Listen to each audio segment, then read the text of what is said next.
Magandang gabi sa ating lahat!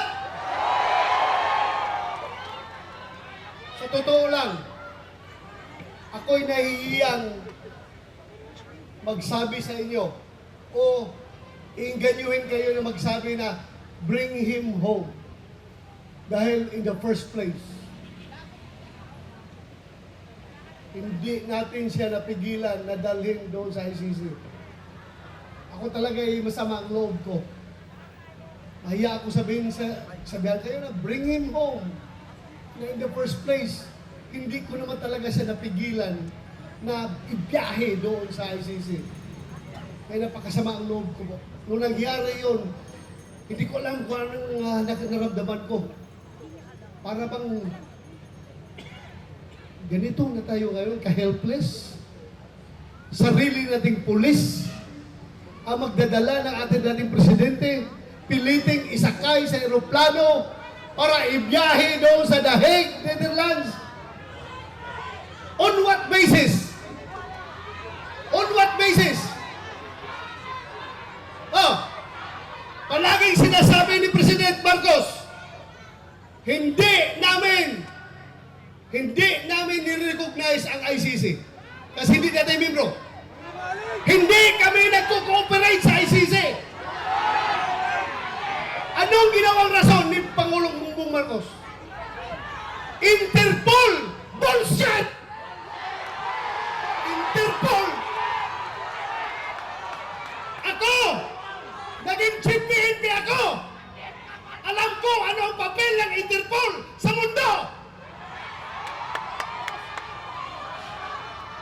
Huwag niyo akong lukuhin! Commitment sa Interpol! Bullshit! Interpol! Presidente ka! Presidente ka ng Pilipinas!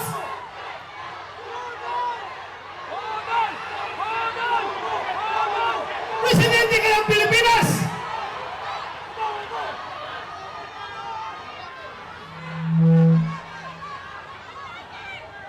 Presidente ka ng Pilipinas! Magpa-pressure ka sa Interpol?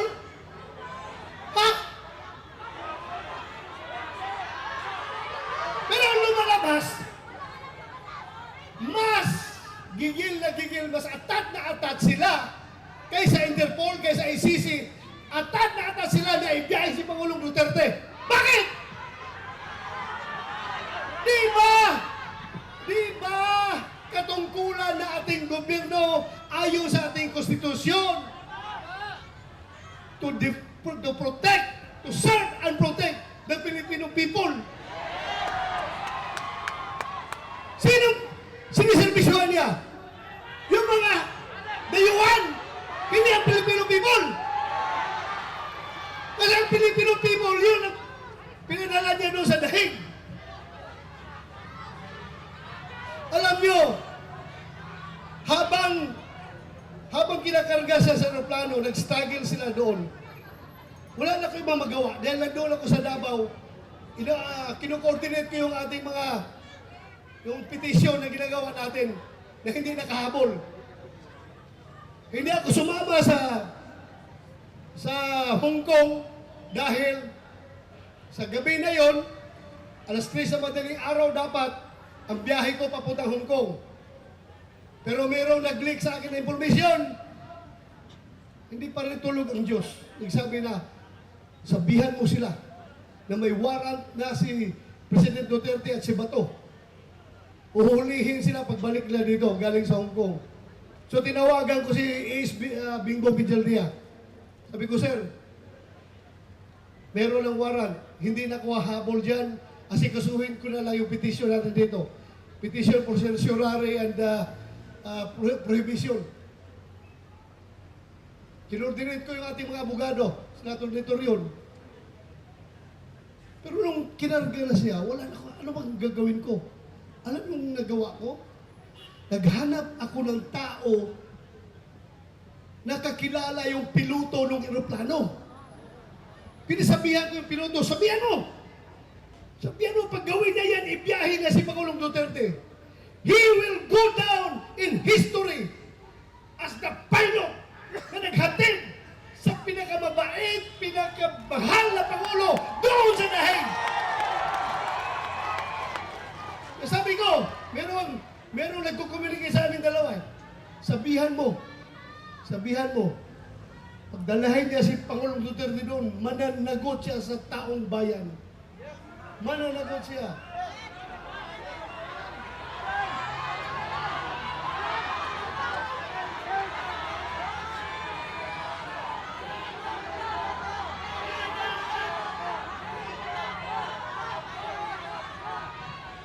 Alam niyo, ang nakakasama ng loob ko.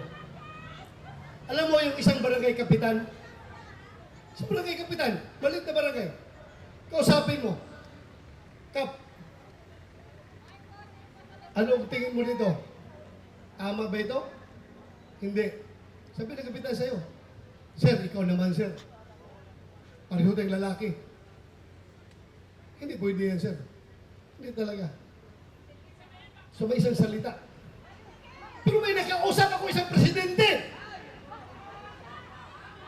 Dalawang bisis ha. Unang bisis. Doon sa Bukidnon. Kasi nung 2022 election, kung hindi si Inday Sara makasama sa kanilang rally, kasi mayroong ibang commitment, ako ang nagpo-proxy kay Inday Sara. Kasama kami niya sa stage. Siya ang kandidato ng presidente, ako ang nag-represent kay Inday Sara.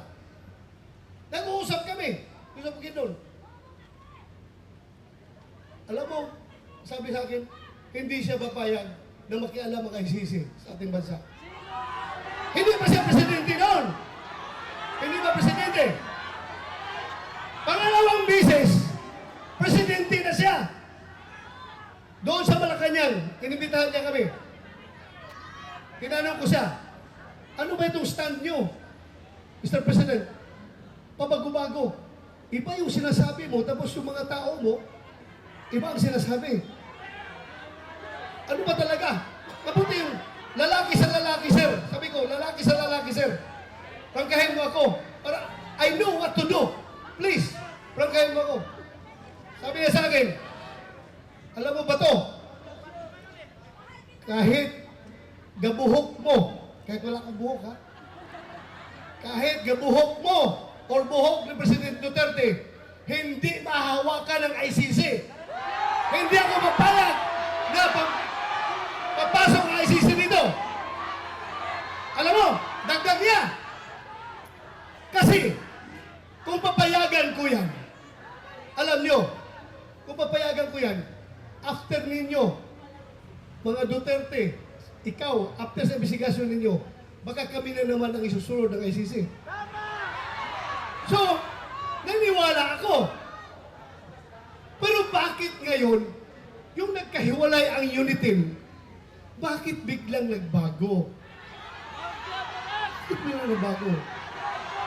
Halata na itong lahat, ang ugat nitong lahat, ay kasakiman sa poder ng gobyerno. Ayaw nila na papalit si Vice President Inday Sara sa 2028 para maging presidente. Sinimulan nila yan sa People's Initiative. Doon nagsimula.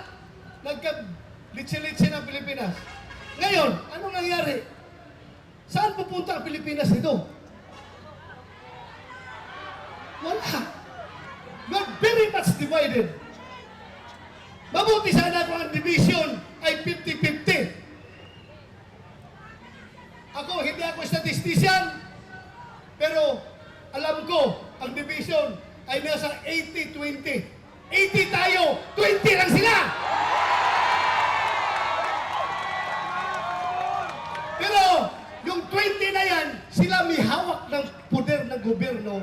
Kaya tayong 80, kaya tayong majority, tahimik lang ang mga tao dahil nagtitimpi lang ang mga tao. Nagtitimpi lang ang mga tao. Anywhere I go, Luzon, Visayas, Mindanao, magsabi lang tao sa akin, Sir, sabihan mo yung kasama mo sa Team Suka. Sige lang, sir.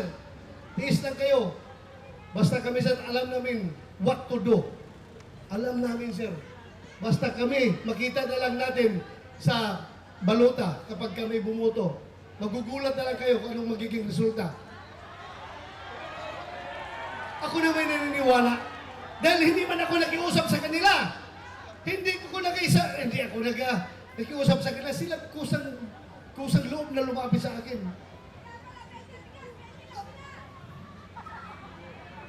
Alam nyo, ang nakakasama pa, ha? Ako, kilala ko at nakasama ko si Pangulong Duterte almost 40 years. 39 years more. More than 39 years, magpo 40 years na kami magkakilala. 1986, pag-graduate ko sa PMA, pagdating ko sa Davao, Vice Mayor pa siya noon. Kami parehong lalaki. Puro action man. Pagdating sa Gira doon sa NPA sa Davao Region, ako palagi ang nangunguna sa Gira.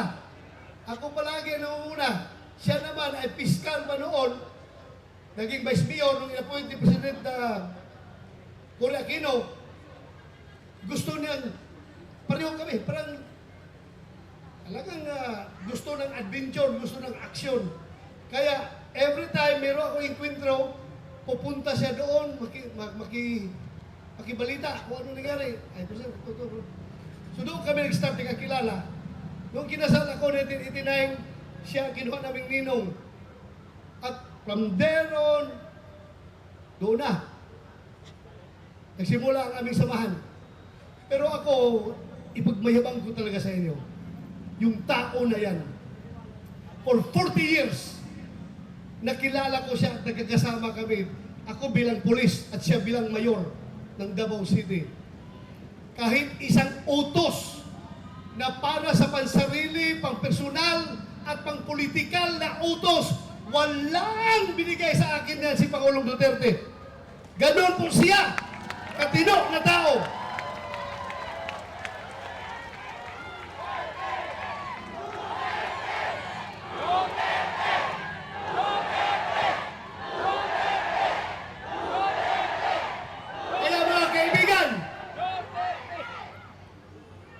Pagdating ng araw, ako ayaw ko sana kayo isama sa problema ko. Ayaw ko idamay kayo. Pero pagdating ng araw, nalalabas yung warrant of arrest ko. Uhulihin ako ng PNP. Ito lang masasabi ko sa inyo. Ito lang masasabi ko sa inyo. Lahat ng ginagawa nila ay illegal. Kasi yung warrant of arrest na kanilang siniserve sa atin, hindi yan nagagaling sa competent authority. Hindi yan nagagaling sa local natin. Hindi yan ni-recognize natin dahil hindi tayo under sa kanila. Kaya dapat magkakaisa tayo. Hindi ko kayo dinadamay ha, pero pinapaalam ko lang sa inyo. Anytime of the day, baka ngayon, pagbaba ko sa entablado, nandiyan na, nakaabang na sila, arestuhin na ako. Bahala kayo, sige.